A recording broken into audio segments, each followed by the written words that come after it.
Man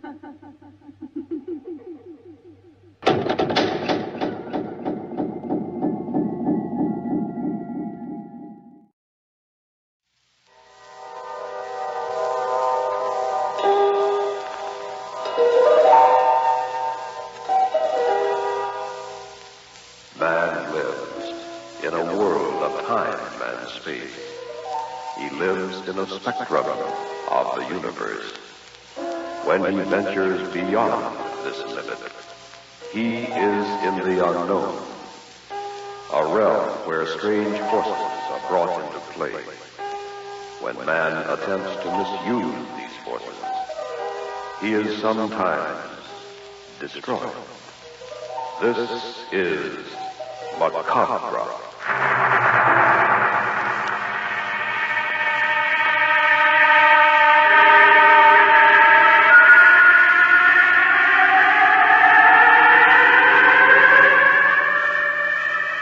The Far East Network presents, in special performance, Macabre. Tonight's story, The Crystalline Man.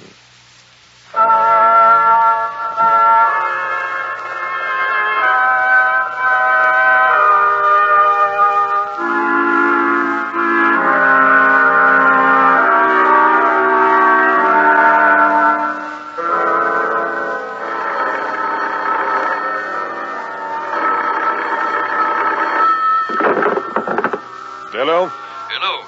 Is this Dr. Vega? Yes? This is Thomas Paine of the National Museum. I'm calling for Professor Abernathy. We've been trying to reach you for a week. I've been out of town. Go on. It's about the expedition to the glacier. Oh, what? Have they returned? Well, yes. Unexpectedly. Did they find anything? Not exactly. You see, Professor Norden... Come. What about Professor Norden? He did not come back. What? The members of the expedition are meeting tonight at the museum. Can you attend? Certainly, Mr. Paine. What time? 8 o'clock. And may I ask you, sir, not to fail us? Of course I won't. But what's happened to Norden? At the moment, sir, I cannot say. We'll expect you then at 8 o'clock. What we have to report is of the utmost urgency.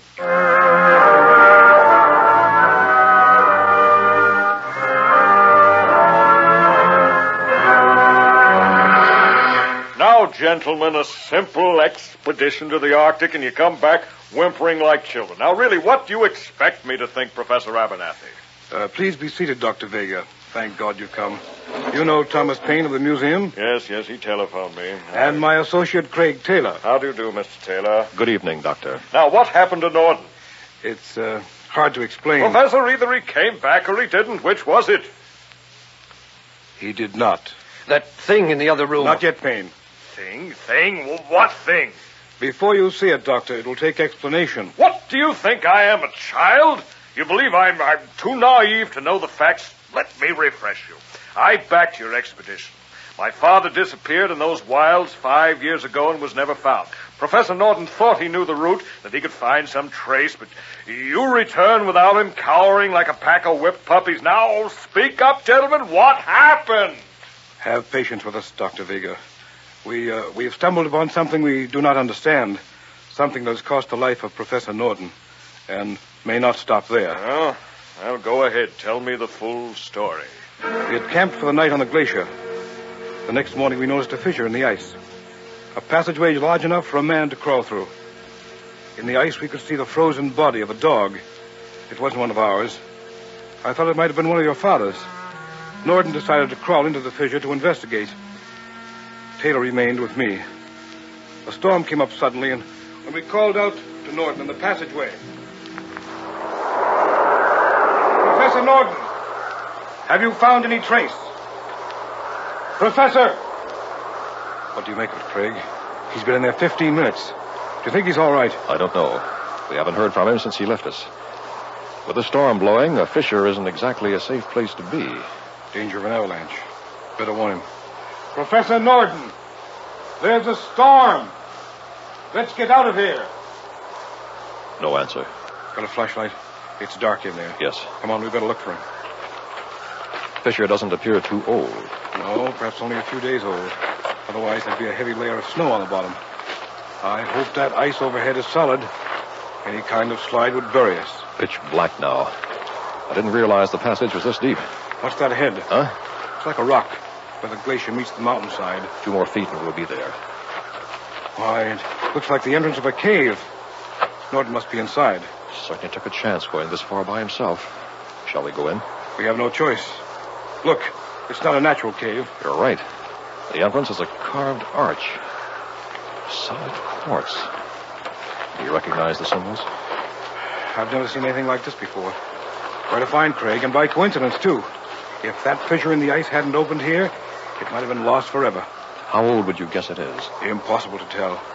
We've got to find Norton. Hand me the light. I'll go first.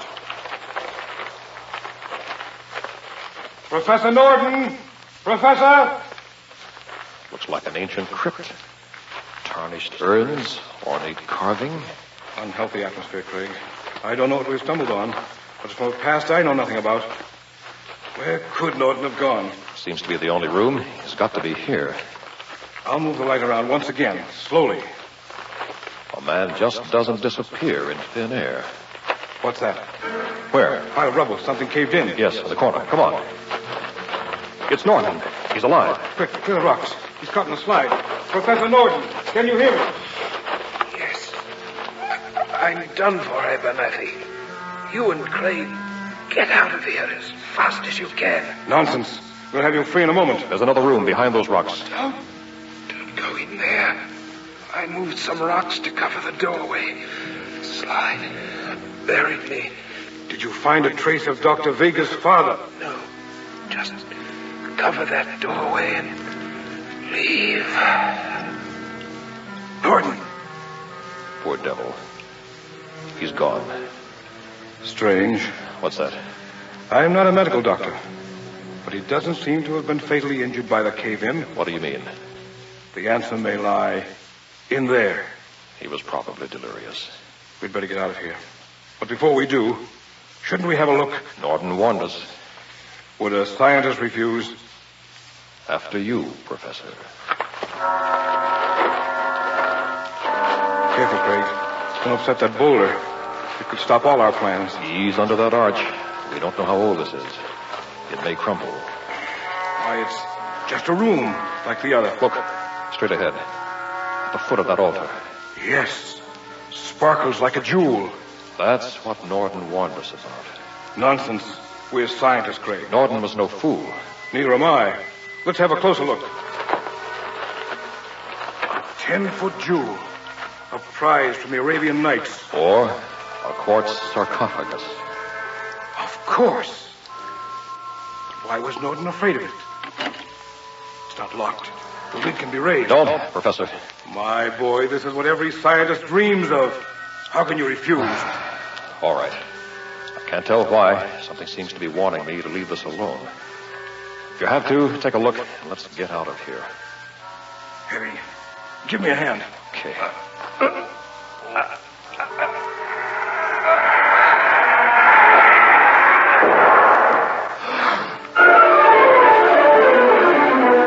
What was it? What did you find in the sarcophagus, Professor Abernathy? Will you follow us, please, Dr. Vega? Wait. It might be better to destroy it. Mr. Taylor, you can't do that. Yes, I know. The museum. You might remember we have financed your exploits for many years. There is some sort of obligation to us, don't you think? Pardon me.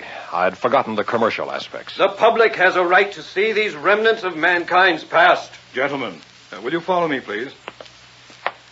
Frankly, we are at a loss to make it out. It is entirely beyond the range of my experience. In the center of the room, if you will.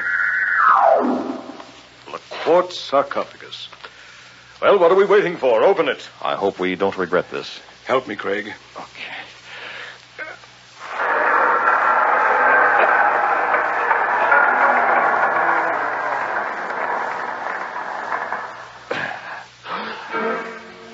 There it is, Dr. Vega. This is incredible. Is it some kind of joke? We wish it were, Doctor. Man. A crystalline man, perfect in detail, even to his thumbprints. It's fantastic. What do you think, Mr. Payne? I haven't had a great deal of time to research it. However, I can't link him to any period of recorded history. He is not prehistoric as he resembles modern man. His clothing is well tailored, though of a design I've never seen. He looks 45, intelligent and scholarly.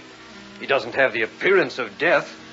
The strange part is, instead of flesh and blood, he seems to be pure crystal. Is it possible the man could once have lived?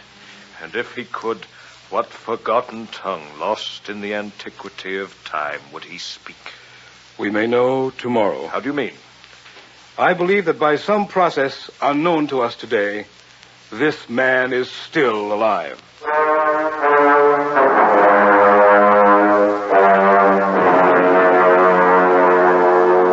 It's no use. We've tried everything. He is solid crystal. I was mistaken. He is perfect to the last blood vessel. Why should a man who is not flesh and blood need blood vessels? Shall we admit he is merely a sculptured statue? We don't seem able to prove otherwise, but I feel some obvious fact is escaping us. Wait. There is one further chance. He may be a silicon form of life. In that case, he should respond to electric shock, be recharged, so to speak. Let me connect these electrodes. Any sign of life will show in the form of a brain wave on the electroencephalogram. Good thinking, Professor. There. Now we'll give him a jolt.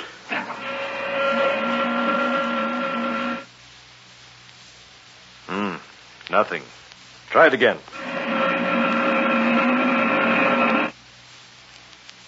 Not a thing. Look, an eyelid moved. No, Payne, you're mistaken. Nothing moved. Professor, did you see? No. If he's alive, it's in a form unknown to us. What will you do with him? You financed the expedition, Dr. Vega. You call it. But, gentlemen, the museum... Mr. Payne, can't you forget that place? Does every scientific discovery have to go on display like a bargain in Gimbel's basement? Well, I only assumed the body would have to be disposed of somewhere. Are you sure you want it, Mr. Payne? After Norden's warning? What happened to Professor Norden had nothing to do with the Crystalline Man. He was probably delirious when you found him. All right, enough. The truth of this still escapes us. However, it can serve no purpose by remaining here. We may have it? You may regret it, Payne, but go ahead. Take it. Put it on display in the slumber room. That may well be what he's doing. Very well. We'll exhibit it in the public interest, with the provision that you retain the right to examine it when you choose. Oh, Professor, I just left the coroner's office. Too bad. The coroner's office? The guard we found unconscious here this morning, the one guarding the Crystalline Man last night, Yes? he just died.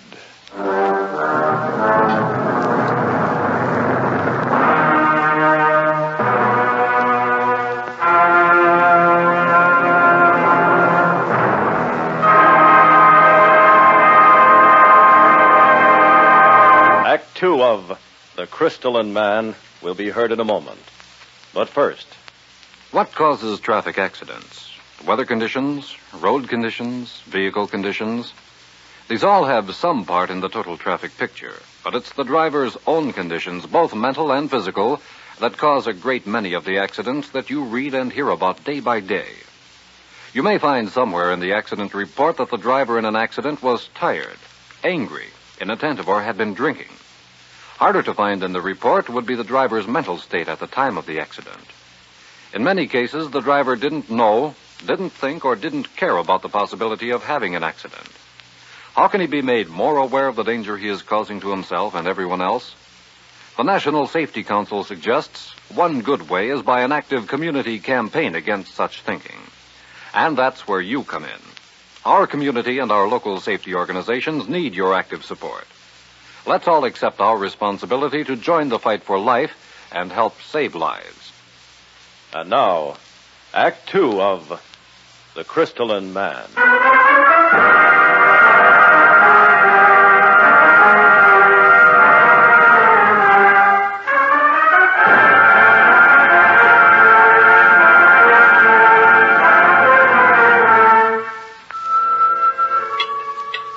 Man, you kids eat like horses. It's a good thing your father makes a little money. It takes it all just to feed you.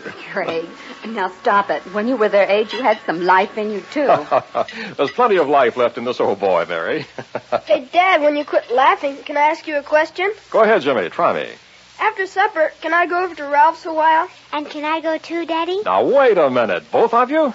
What's going on? Ralph's got a new turtle. You children run along, but don't be out late. Oh, boy. Come on, let's go. Jimmy, you and Christine be careful and come home before dark. Sure thing. Bye, Dad. We will. Bye, Daddy. Wow, a couple of wild Indians.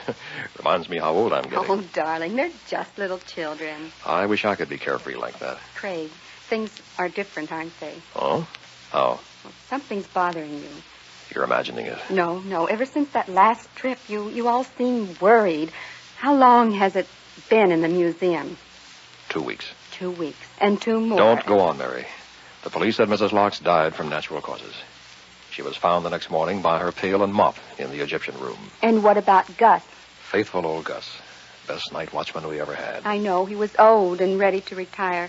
But don't you think something got him, too? He was found like Mrs. Locke, dead the next morning. Mary, There's talk now, Craig. Before long, people will be afraid to go to the museum. If the police find any connection between those deaths and this Crystalline Man, you'll all be in trouble. It's against any kind of logic to think that. Darling, you've said so yourself. There are many things in this world we don't understand. That doesn't mean they don't exist. It means at the moment we haven't the capacity for understanding. We've uncovered the genius of some civilization long past. If the man is not a statue, he certainly isn't a corpse. Then he was preserved for a reason. Professor Norton suspected right away. He was trying to wall up the crypt so we wouldn't find him when he was fatally injured. Now the Crystalline Man lies in the museum like some Trojan horse, harboring God knows what menace from the dawn of time. I'm sorry, Mary. It had to come out. I'm glad you said it, darling. We should have destroyed him. We couldn't bring ourselves to do it. He's so lifelike. It would have seemed like murder. You can't let things like this continue. The police have nothing to go on.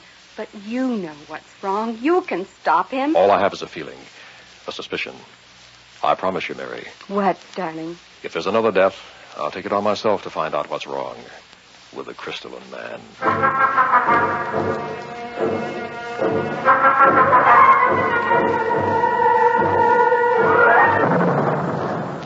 There's the night watchman. You want to ask him, Christine? No, you ask.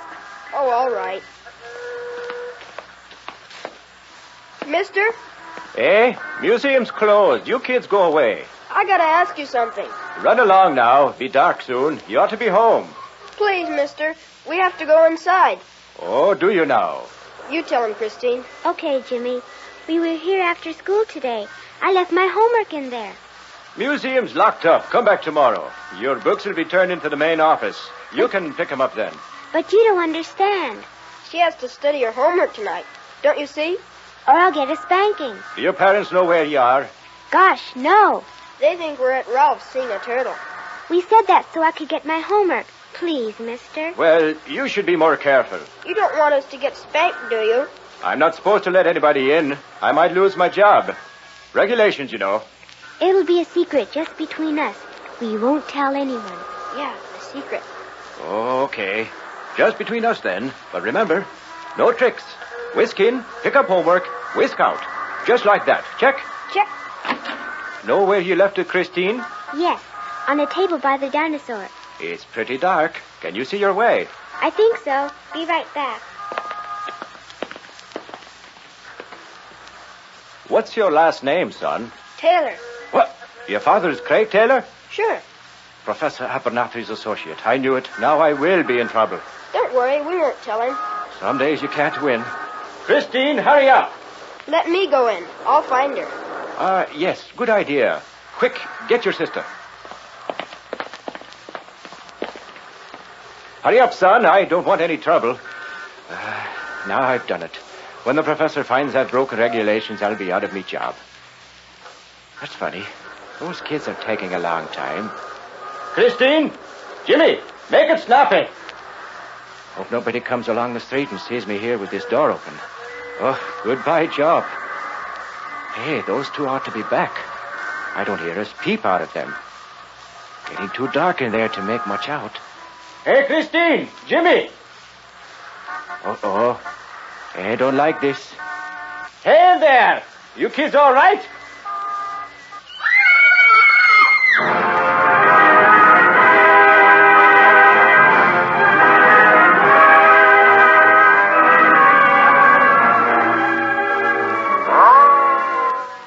was she, Craig? Edna Thorpe, a cleaning woman. Please, Mr. Taylor, I hope there won't be no trouble about me letting the kids in.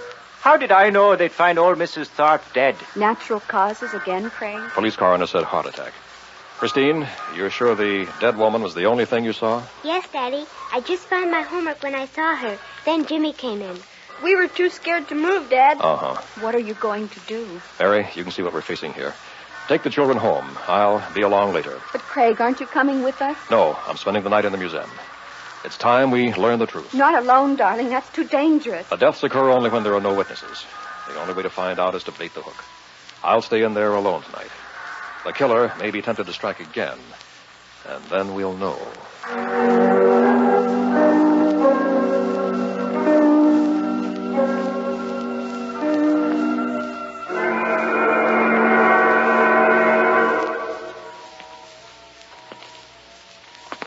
Past 2. Getting sleepy. Big place. Those 2 dinosaurs aren't kittens. Egyptian mummies back in the East Wing. Caveman relics. And the Crystalline Man in the slumber room. He's a standout, all right. Attracts the crowds in that jeweled sarcophagus. There he is. Almost in a standing position. Sarcophagus tilted back so he can't fall out. 6 feet of complete mystery. A man of the world, but not of this world. Question is he statue or is he real? I think Norton knew. Too bad he couldn't have told us more. The strange thing is that in this collection of relics of the past, he alone doesn't reflect some state of decomposition. The key lies there, I'm sure of it. But logic tells me our killer is flesh and blood. Wish they'd turn on more light at night. I'm sorry I sent everyone away. The place has an eerie, uncomfortable feeling. Where's that chair I saw around here? Oh, there it is.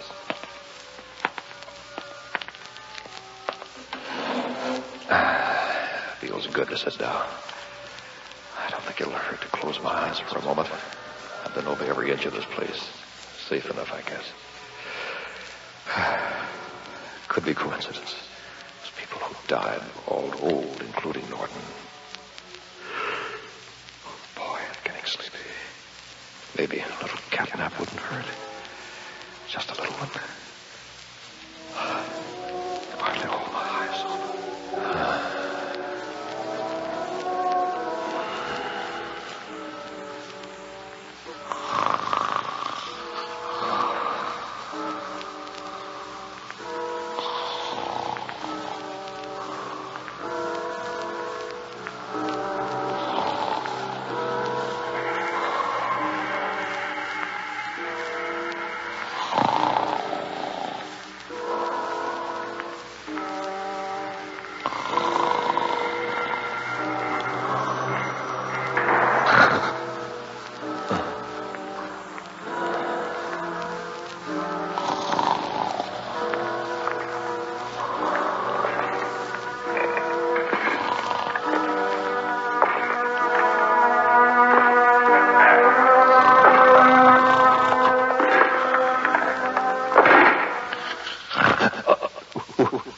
Who is it? Shadow standing over me. How could anyone have gotten there? Can't see in the dark. Something is going to hit me, but... Stop! Who are you? Beyond thy capacity to understand. The Crystalline Man.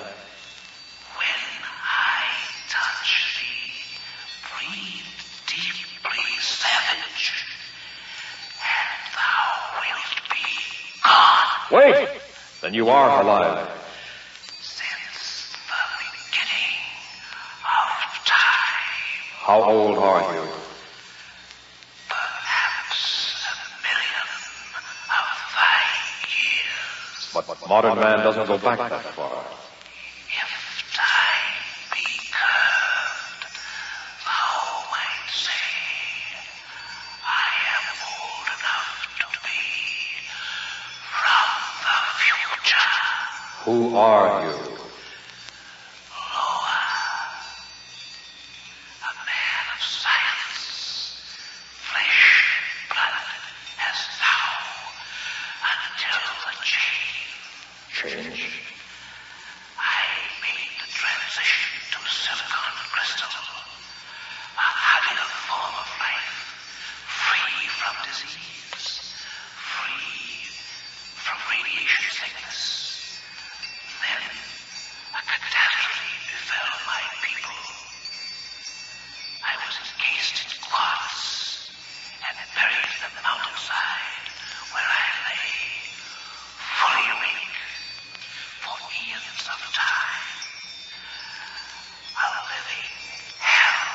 We are also men of science.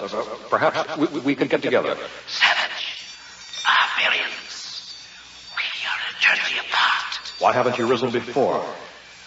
This form of life is like a battery. It must be charged. I see. With the life force of others. Thou speakest well, Savage. So that's what Norton knew. Revive him and there'll be no stopping him. Thou knowest too much, Savage. What is thy saying? To the victor goes the spoils. I will touch thee, and thou wilt be gone. No! Stand still. It will be painless. Just a touch, and I will be of strength to begin my work. Don't come any closer. Fear me not, Savage. I am warning you. Where can thou escape? The wall is behind, and I am before thee. Keep away from me. Now, Savage, I shall smite thee to death. Mary! Are you all right? I couldn't let you stay alone. I hid over there. What happened to him? That scream, high enough to shatter crystal. You saved my life. Look, the man of 1,000,000 years at our feet in 1,000,000 pieces.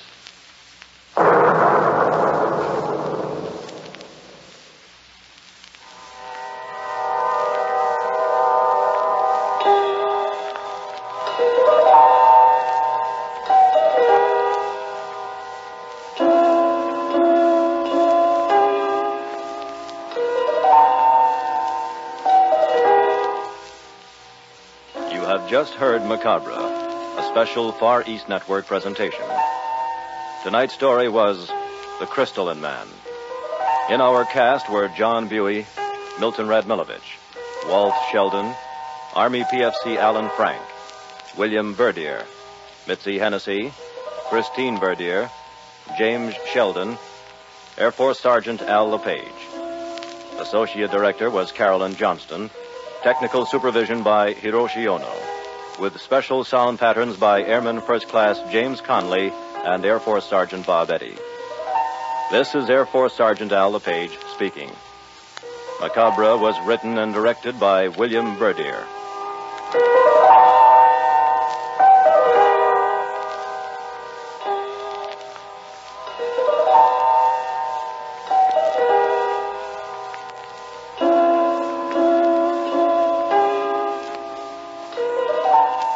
Macabre comes to you each week at this time through the worldwide facilities of the United States Armed Forces Radio and Television Service.